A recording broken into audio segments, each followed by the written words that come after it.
Good morning, good afternoon, good evening, and welcome to you all from around the world.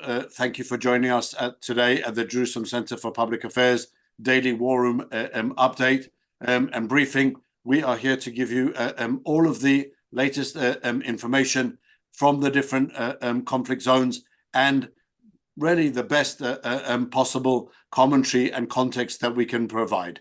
I'll start today, obviously, with the update on the different war fronts that we have, and then I will introduce our special guest today, and then we'll continue on with our discussion today, which will focus on really anti-Semitism and radicalization in the Western world, and from there we will develop the conversation with our guest. So what's going on the ground? On the ground, we're seeing in Gaza the continuation of the fighting carrying on against the terrorists. What we saw over the weekend were some really heavy barrages of rockets being fired at Israel, some of them being fired from within the humanitarian zones by the terrorists, abusing the cover of those areas that has been given by the IDF in order to shoot rockets at Israel's really very broad civilian population, to the heartland of Israel's industry, and really to disrupt most of Israel's life. We've seen the fighting carrying on in the Gaza Strip itself, with IDF forces uncovering hundreds of tunnels and openings to tunnels all over the Gaza Strip, under schools, in churches, not so many churches, I have to say, sorry, in many mosques, in many schools, obviously the hospitals that we saw in previous days as well, and really using any cover that the terrorists can find for building and creating their terrorist infrastructure all through the urban areas. We've also seen hiding weapons in schools, in homes, in the beds of children. Also, the similar type of idea, using every single type of environment in order to hide the weapons of the terrorists. These terrorists have been popping up in all different areas of the Gaza Strip. The fighting has now been widened not only from the northern area of the Gaza Strip, which at the moment is focusing on the Sajaiya area, but is also going southwards towards Khan Yunis, one of the really strongholds of Hamas in the south and in that general area. What we've also been seeing on a quite extensive basis is that many of the terrorists are not showing the same bravado that they used to. They used to claim that they'll fight until they are martyrs, until they die, really, against Israel. We're seeing hundreds of these terrorists simply surrendering to the IDF forces. And those terrorists include as was published over the weekend, a member of the UN staff and one of the UNRWA teachers who is involved in holding hostage one of the Israelis kidnapped during the October 7 massacre. So I'm sure that in the coming days, weeks, we will see more developments on those subjects, of the real involvement of UN members, UN staff, as part of the terrorist organizations themselves, and then fighting on the ground against Israel. So that's really what we're seeing on the front of the Gaza Strip.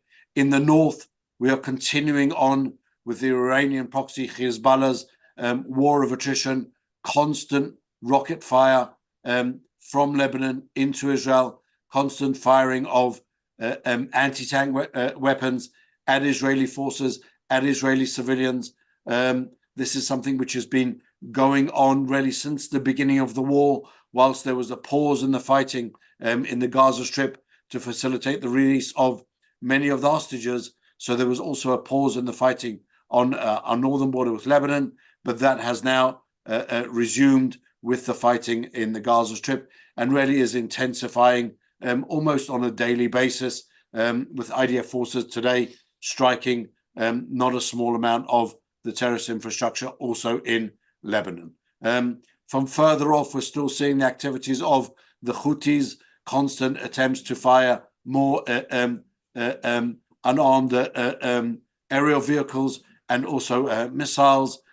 Some are being intercepted by friendly forces, some by Israeli forces, but that is a constant development, which is one of these secondary fronts that we have almost, but also one that is directed by Iran, the Houthis being an Iranian proxy. And so they are also part of this general war front against Israel. They've been acting, as we spoke about last week, also in the sea to disrupt the sea and navigation lines to Israel's south, and in general around the area of Yemen. And that's something which Israel appears to have said to the American forces, that if they don't act soon in order to intervene to ensure the freedom of navigation on the seas, then that is something that Israel will have to do by itself. That is obviously a subject which needs to be watched in the coming days to see how that situation develops. Closer to home, in Judea and Samaria, in the West Bank, the IDF forces have continued to arrest dozens of Hamas terrorists and other terrorists since the beginning of the war. 65 days ago, some 2,300 terrorists have been arrested in Judea and Samaria, most of them members of Hamas. Within Israel, the calm has been maintained. The Friday prayers at the Temple Mount going off again without incident. This has been something which Israel did have a little fear at the beginning, that we would see a recurrence of the violence from the Israeli Arab population that we saw in May 2021, also Hamas initiated, but thankfully that has been averted, and for now the peace has been kept to a greater degree. And after those initial updates, I would like to introduce our guest, Mr. Noor Dahri. Noor is the founder and executive director of the Islamic Theology of Counterterrorism. His mission is to counter the menace of Islamic terrorism, as it says on the website. Noor was born in Pakistan, moved to England, has served for 7 years in the London police force, and is really as a scholar and a researcher of everything to do with Islamic terrorism around the world.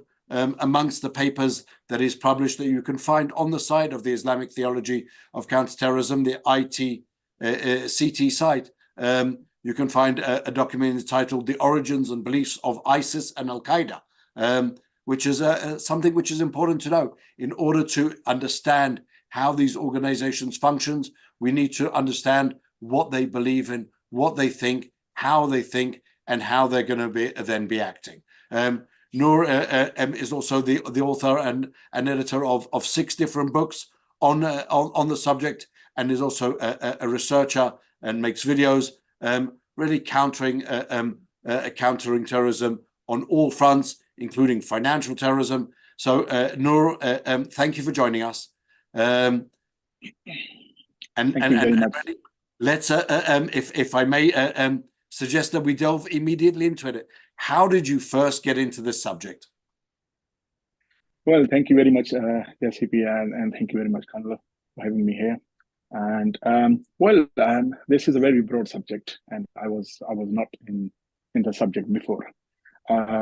Before I moving in United Kingdom, I was in Pakistan, born, bred, raised in Pakistan. And when I was in a teen, like 18, 19 years old, I joined a jihadist terrorist organization, which is called LET, Lashkar-e-Taiba, which in 2008 committed an heinous act in Mumbai attack. So the organization when the organization was created in the 90s, I was the first of the members who joined the organization.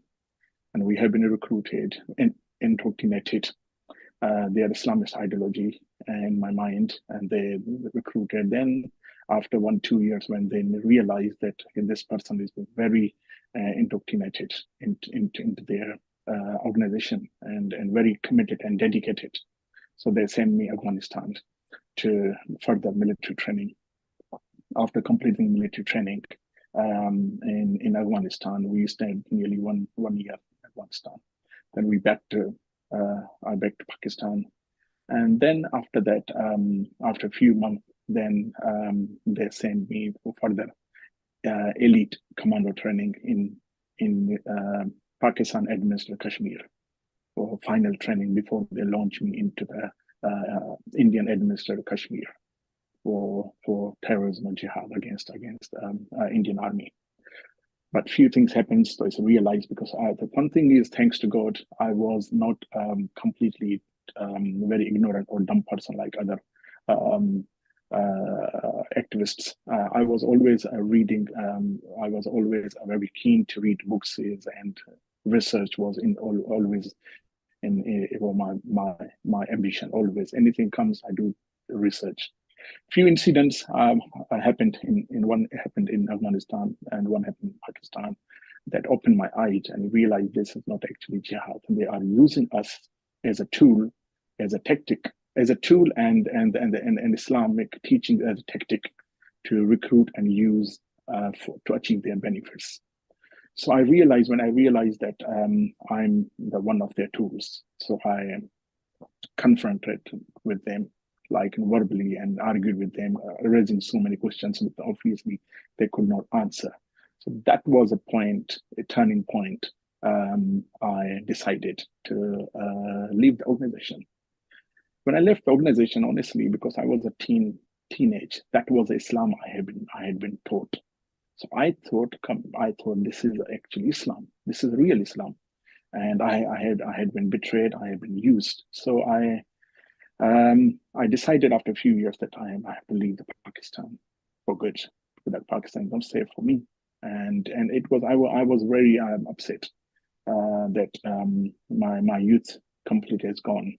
Few years of my youth, which I need to spend in my education, other productive things, had been hijacked, had been taken from me.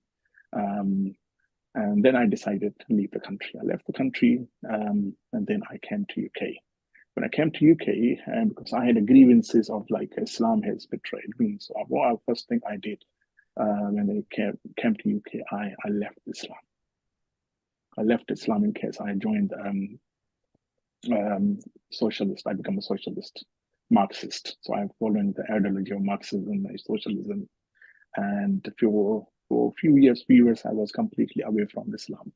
But as I said, I was a researcher all the time. And I was reading books, and some, again, I discredited, I gave it to God. He wanted me to turn into the right path. So few incidents again happened in my life, that turning point. Again, I turned from my secular life into my religious life. But one thing I mention here, that when I was recruited, and a few things which I still remember that was induced in my mind, which was against Jews, against Israel, against Zionists. At that time, Zionists, they were using Sehuni, right? In Arabic word, Sehuni, Urdu word in Pakistan, they use a Sehuni. So they are the Sehunis, the Jews are against Islam, against Muslims, against any war happening in the world, any country, particularly in the Muslim world, the Sehunis, Jews, these are behind this.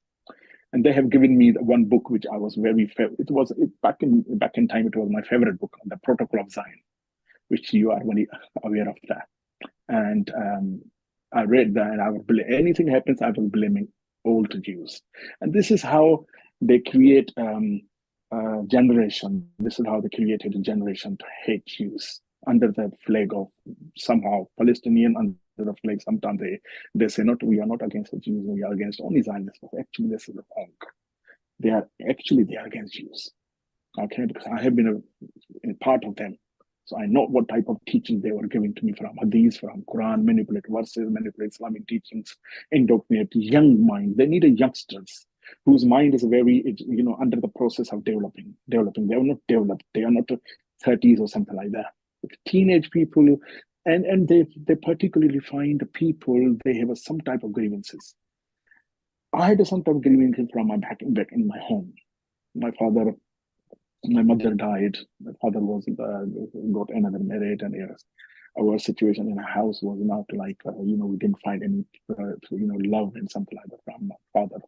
He's died, and may Allah give him mercy. I don't want to say anything about my father, but the thing is this, and there was a grievance. There was a grievance. So they people are targeted, specifically the target of people who have some type of grievances, social grievances, personal grievances, religious grievances, political grievances. They need people who have grievances. Their age and grievances. That's their target. So, Kanal, this is how the starting when I joined. Then I got married. I was busy in my life, but one thing it was still in my mind that Jews are the enemies of Islam. Even in London, a few years I attended myself an Al-Quds March, a host by Iran and these Hamas activists. And they always chant death to Jews and Israel or Zionist and pro-Palestinian march, okay, so-called. So I was a part of them in London as well. I'll make a story short.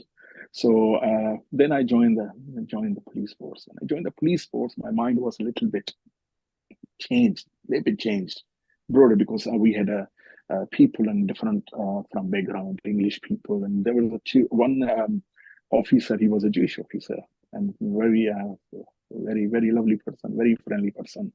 So I spent a little bit of time with him to understand what actually the Jews are. So this was a turning point. I decided to do more research. And when the time comes, I decided to study. My first study, I was thinking about what type of study I should do. Then I think, okay, why not I do a study about Islam, counter-Islamist, counter-terrorism study. So then I thought, okay, when I studied, I researched about online, that I was looking for which institute I should study. There were a few institutions in the US, and one or two institutions were in UK. And when I completely researched, one institute popped on my search list, and there was ICT, International Counterterrorism Institute of Counterterrorism in Herzliya, runs by Professor Boyce Ginor. And when I studied a little bit about American Institute, they were still teaching 9/11 back in, okay. When I studied more research about the London institutions, who were teaching counterterrorism, there's still 9/11, Mumbai attack, 7/7. When I skimmed through the ICT website, Herzliya, they was talking about current terrorism, different tactics, different techniques terrorism use, and how to counter different techniques through the introducing the new different tools. So I thought, yeah, this Israeli institute, I think this is a good institute. I should actually study online, and at least I will be able to learn something happening today, rather than happen 2 decades or 1.5 decade or 1 decade. So this is what my turning point when I studied counterterrorism in Herzliya. That was a turning point. I knew what actually Hamas is, what actually Hezbollah is, what actually the Islamist terrorists do, and what their goal is against Israel, against the state of Israel and the Jewish people, specifically the Israelis. But I still have some reservation about Jews. So this was this was the entry, my story and entry. So really, when thank you, Noor, for that phenomenal introduction. Really, what you appear to be saying to me is that even whilst in Pakistan, there was this tremendous feeling of hatred towards Jews. Most people there probably had never met a Jew in their life, never seen a Jew, and yet the teaching seemed to be so poisonous. Is that something that is really an accurate description of what happened? Kana, let me tell you one thing. Unfortunately, we Muslims still live either in past or in the future. For example, we honestly accepted that we are failed nations. We are failed. We have failed ourselves. No one failed us. We are more than 1 billion. We hold more than 50 countries in the Middle East. Very powerful in the sense of economically. They have oil, they have money, they have everything. Anything happens to us, we need someone, something to blame, actually. We have no guards. We have no guards to blame our wrongdoings to our own people, created by our own people. So we are good to blame other people. We always need someone that we might easily target to blame. And that was Israel. We need a people that we can religiously, in according to the religion, we can blame them easily, and the Ummah Muslim community can believe it without any hesitation. We can, whatever the lie we can talk about, the propaganda we can spread around, people, Muslim community, my co-religious people, we can easily accept it and we can spread it around. That community is a Jewish community. Well, how I said what I said, that we still live in the past and in the future. We don't live in the present, actually. This is the problem. For example, when we teach our new generation in the schools, in mosques, in madrasas, or at some point in any discussion in-house among us, families, relatives, friends, we always live in a past, like we always bring the stories like what Jews did with the Prophet Muhammad. They say, oh, Jews betrayed Prophet Muhammad. Or we can bring over Jews and how Jews betrayed in a wars. They have broke the contract they had with the Prophet, and they made a contract with the pagans of Quraysh.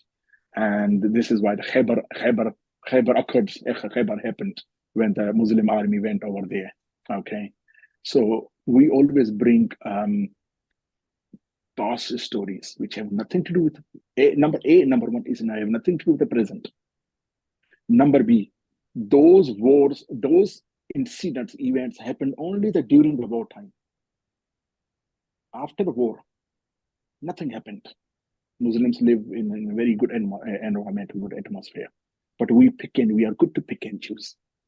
Or if we go into the madrasa and mosques, we always teach students that Quran said that you cannot make a friendship with the Jews and Christians. They are friends of each other, but they cannot be your friends with them. These are the pick and choose.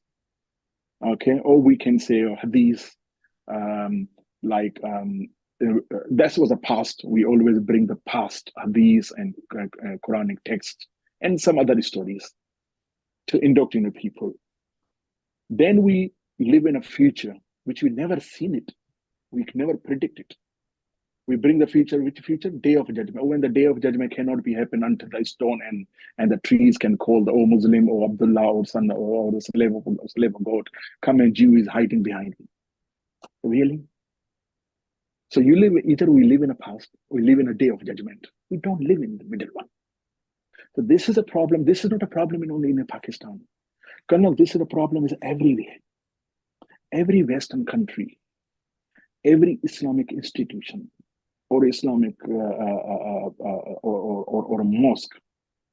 Okay, you go enter, you can check in these. They can't deny. They teach these things. They teach these hadiths. They teach these Quranic verses without realizing the specific content, without realizing the historical background, without realizing the descent of why the Quran verse was descended, without even realizing that what was the environment at that time, what was the atmosphere at that time, why this words were revealed, in what particular timing was that, what particular people were there. We pick and we generalize all the Jewish community, all the community, and we can issue the fatwa, or we can start teaching generalizing all the community. And this is why you can see now in the Western countries, specifically in the UK, my country, hate, Islamization, terrorism rise, and extremism on the rise against Jewish community. I can tell you one thing.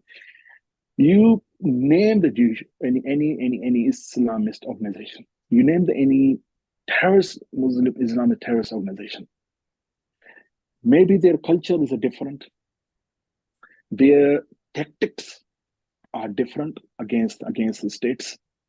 Their tools are different, but their ideology or their teachings, their radicalizations, exactly the same, because they go all around these Quranic verses, these ahadith, these historical events, incidents, and they still live in a past or in the day of or on the day of judgment. Is this not something that's being taught, would you say, today in madrasas, in mosques in London today, in England today? Or is there any form of diluted down, more tolerant version of Islam that's being taught? Let me tell you, I personally heard sermons in a few mosques that are teaching that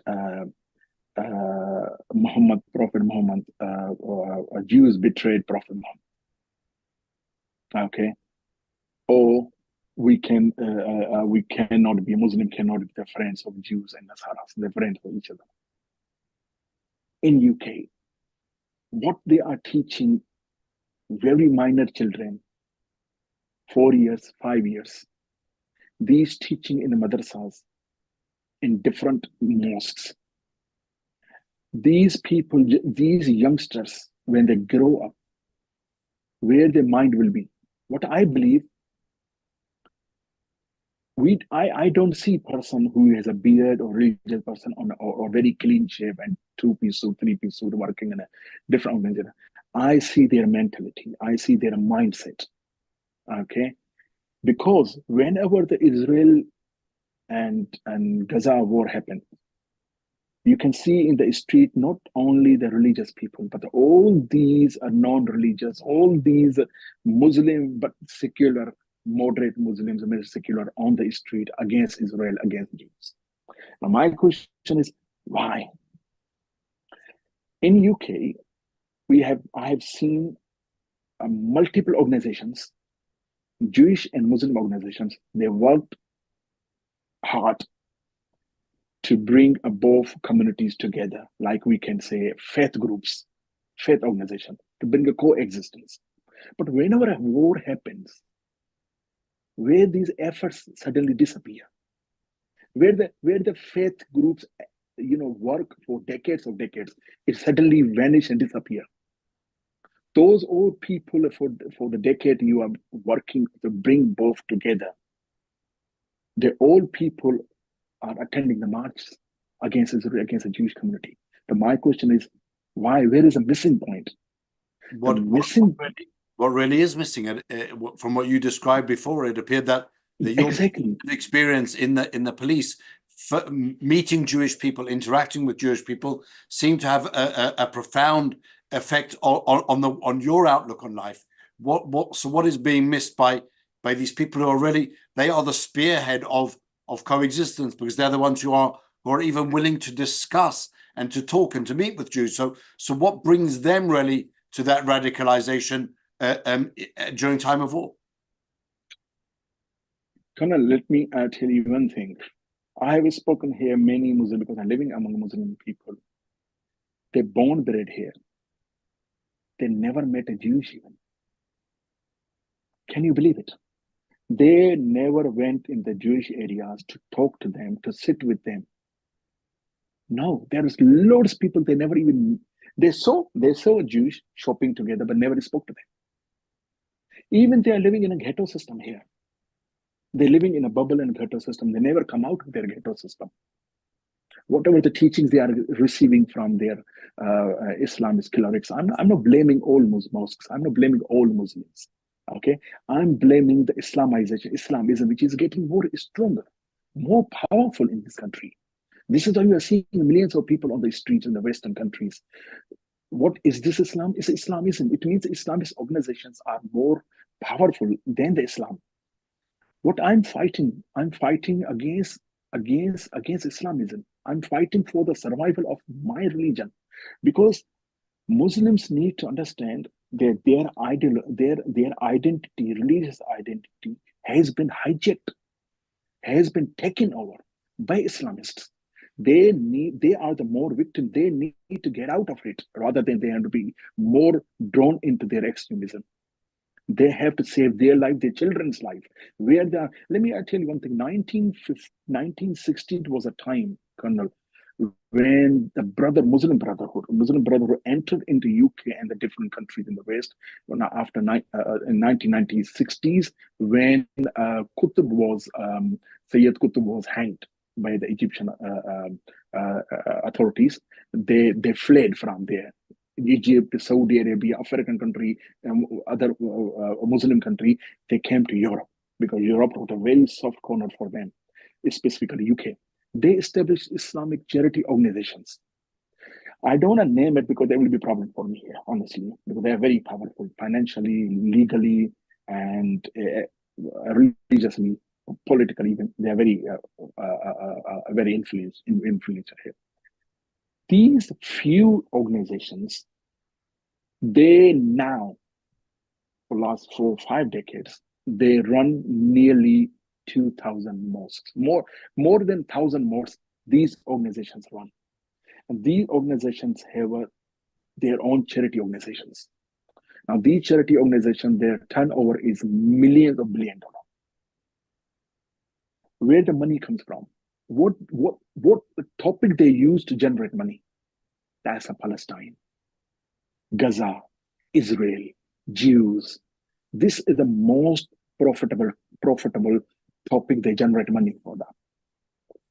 Now, these institutions who runs more than 1,000 mosques in UK for last 40 years, think about how many people, children, have been learned their type of philosophy or their type of Islam. They have learned and they've grown up, they got married, they send their children again to same institutions. They grow up, they married, they send it. That's a third to fourth generation, they have been learned such type of specific Islam, which they have been taught by the Muslim Brotherhood organizations in UK. Now I ask you questions. When the people say, we are very shocked, when the Jewish people will speak to me, they say, Noor, we are very shocked.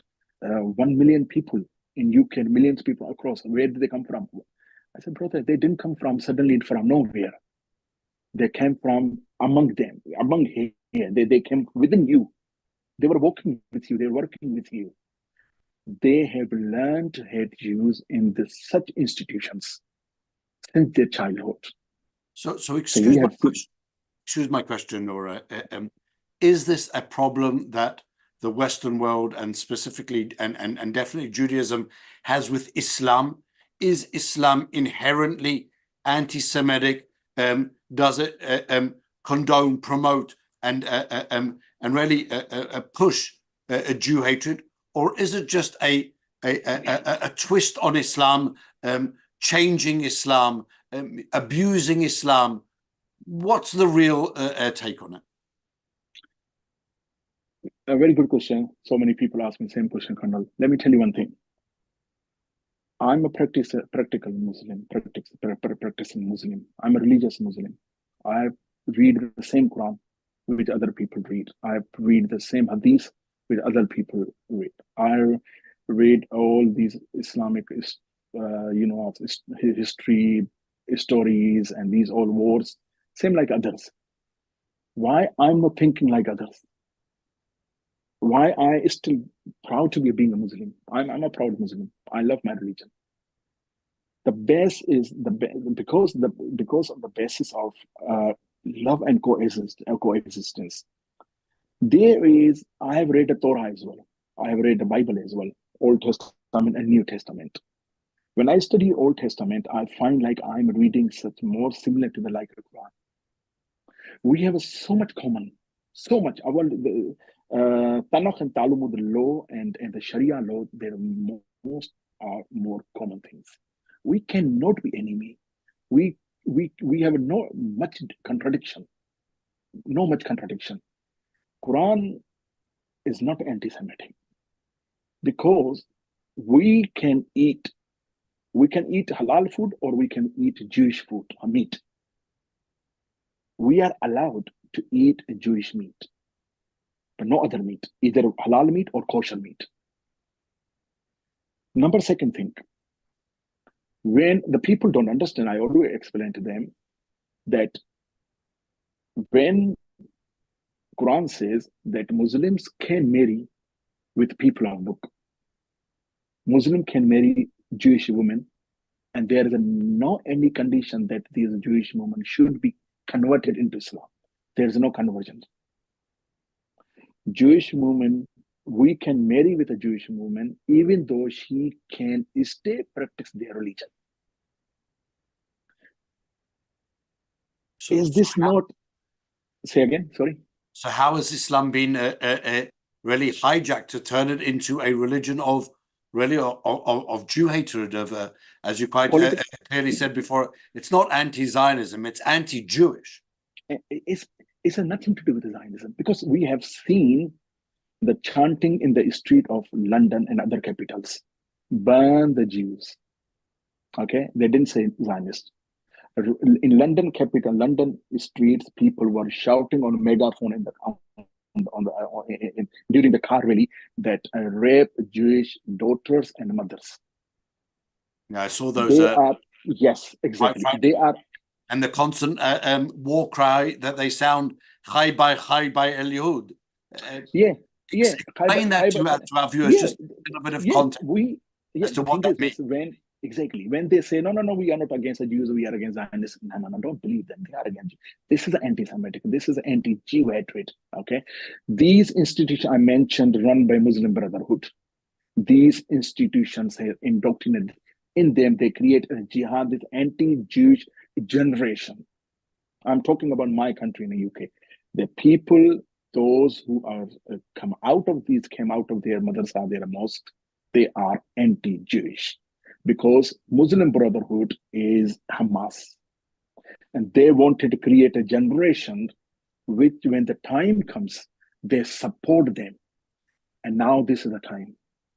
When Hamas is going to be wiped out from the Gaza, they need their seeds come out of from their houses, mosques and madrasas, and they generate a pressure against their own governments in support of Hamas, in support of this massacre, so they can get some kind of leverage or benefit, such as ceasefire.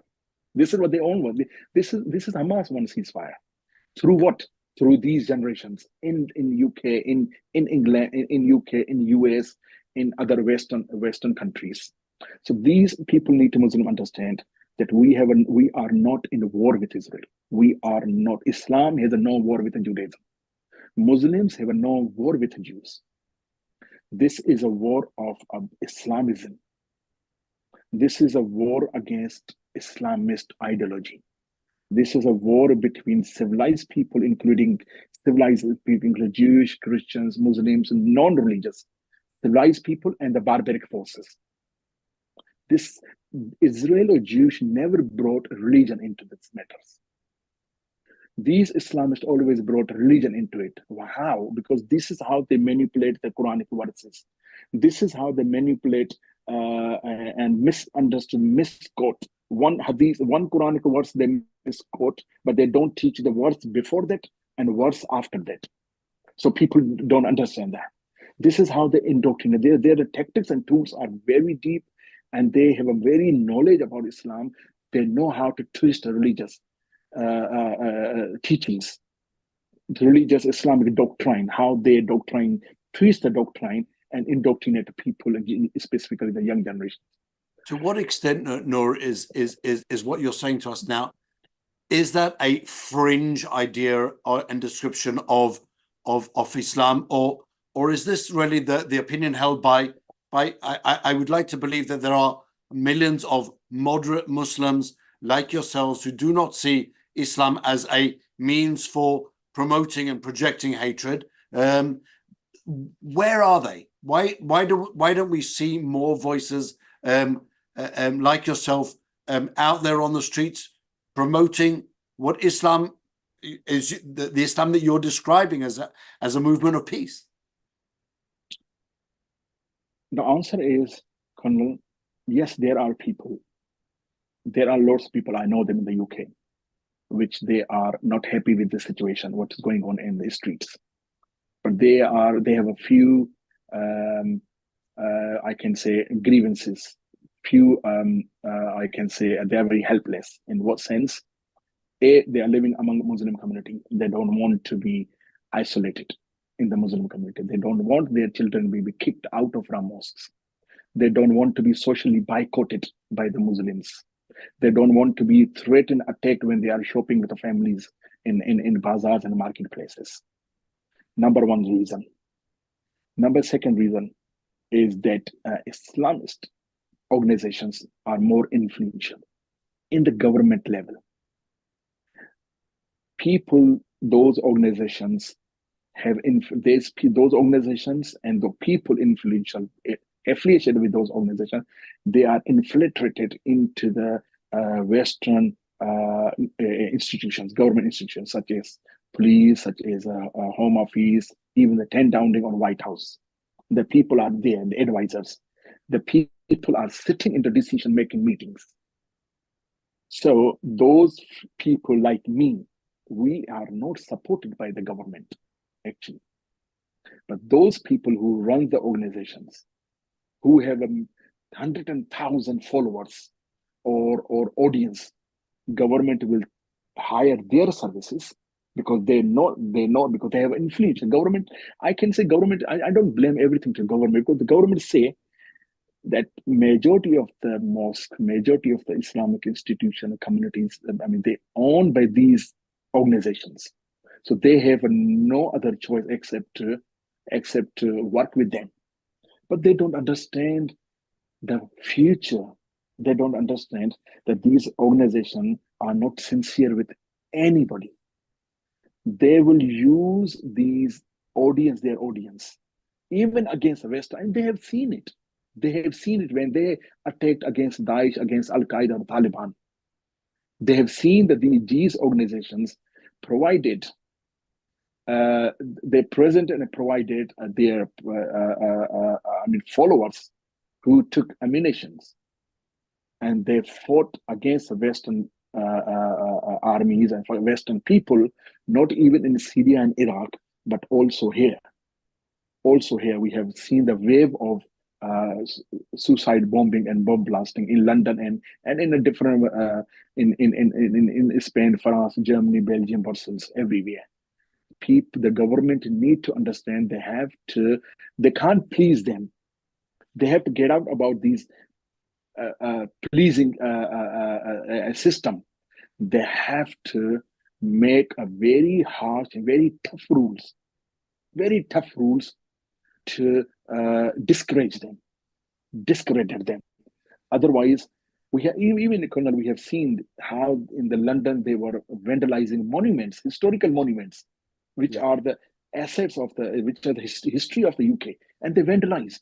They completely vandalized, and government police can't do anything.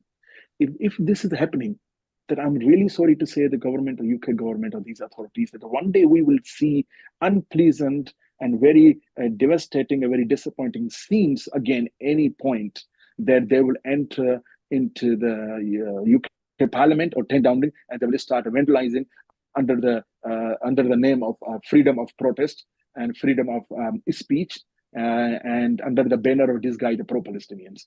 They are not Palestinians. Every one of them are pro-Hamas, because whenever Hamas call them, they are in the streets. So to what extent? Response. To what extent? No, sorry to interrupt. To what extent do you believe that this is something which had been part of the UK Islamic society for many years, or has this been already a function of radicalization over the last, I don't know, maybe say 2 decades, when you saw many refugees, Islamic refugees, coming out of the Middle East and coming to the different countries around the world? did one feed the other? Did it already exist? Did it change because of the influx of the refugees? What's your sense there? I mean, the thing is, this immigration has played a very key role into the Islamist radicalization, because the UK organizations, they hired services from the Middle Eastern and South Asian imams who brought this jihadist ideology in UK, such as Jamaat Islami. Jamaat Islami is a Muslim Brotherhood entity in Pakistan, okay, and in India and in Bangladesh. And Muslim Brotherhood they have influence in Arab countries. And their scholars, their clerics, they came here in the UK and they served in the mosque, and they brought the teaching of anti-Israel and anti-Jewish and hatred here, and they were welcomed. They were welcomed here by these UK authorities because they need immigrants. But they still the Europe, when the Syrian war erupted.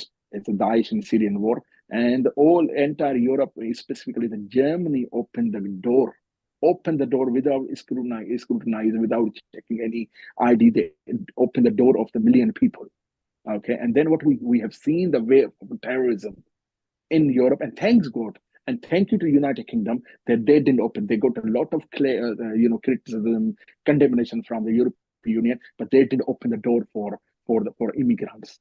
Only 5,000 Syrians, only with families and children. They let them in, but not across like Europe did completely open the door. Yes, immigration has played not even now, is for the decades. Immigration has played a very key role in nurturing or exporting more Islamist terrorism and jihadist ideology in UK. How do these groups deal with and understand or explain the Abraham Accords, really the broadening of normalization, let's say even peace between Israel and four of its Arab brothers and neighbors? How do they explain that process when they seem to hold this fundamentally anti-Jewish, anti-Israel approach? These organizations,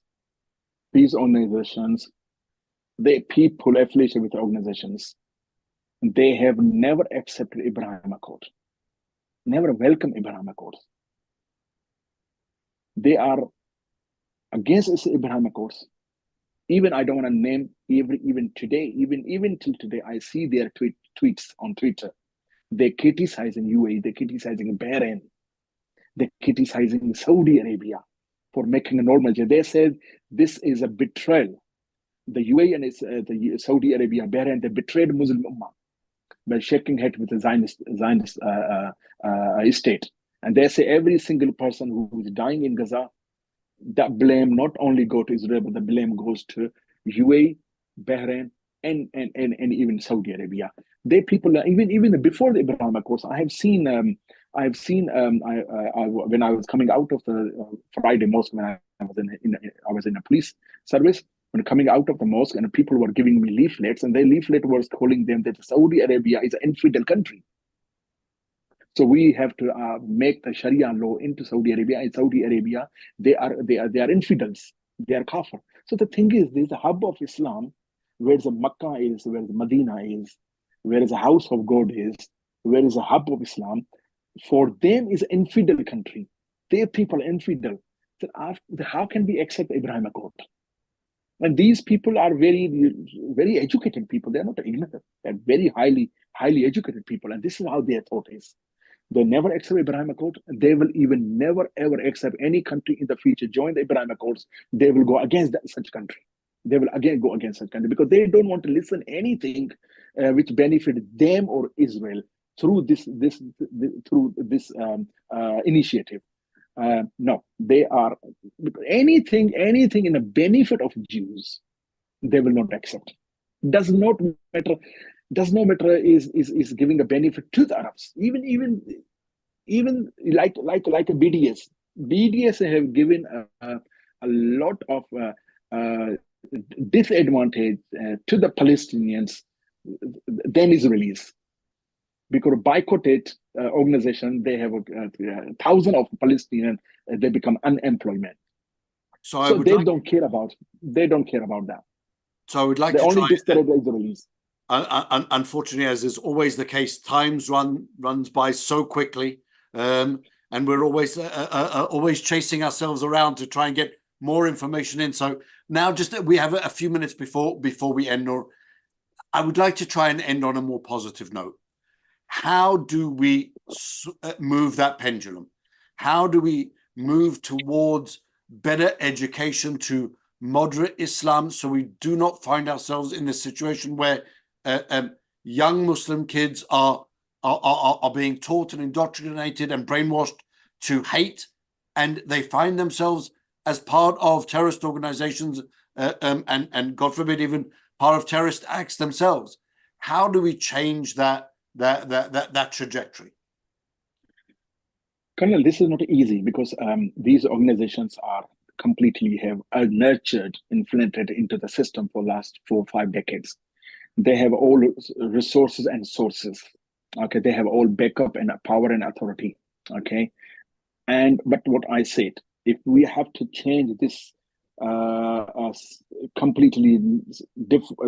system, completely change this, we have to bring a moderate. We have to promote. The state has to promote a moderate Islamic scholars or Islamist individuals, whether they are writers, they are speakers, they are imams. Moderate, they have to bring it forward. Number one, they have to create organizations which promote peace Islam. Okay, what I can say, whenever I say that Islam has to be reformed, people are throwing fatwa on me. Oh, you become infidel. You are saying that the teachings are wrong. I said no. What does ijtihad mean? Ijtihad in Arabic, and ijtihad means you have to look at the current situation, then you look at the Quran, look at what prophets, okay, then you look at the current situation and bring a new solution which no contradict, which does not bring the Islamic Sharia law, and as well as bring a completely new narrative, new ideology that be a beneficial to the humanity. Now is a benefit to the humanity is to reform the Islam in the Western world specifically. We have to promote a peaceful Islam. We have to, unfortunately, maybe some Muslims, after listening this one, they might think negative, but I'm telling you, I'm not saying negative. We have to ban such Quranic verses, such hadiths, ban to teaching in the United Kingdom Western world.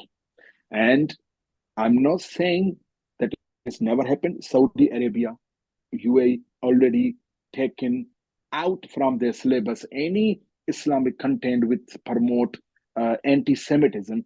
They taken out of their syllabus in UAE and Saudi Arabia. If they can do, we can apply same methodology in UK and other Western countries. We have to taken out such Islamic text from the syllabus.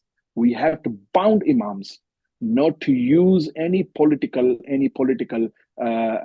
conflict issue in their sermons, okay, or they will be prosecuted, or they cannot teach any such verses or Quranic hadiths which children can think negatively or something like that without the contents.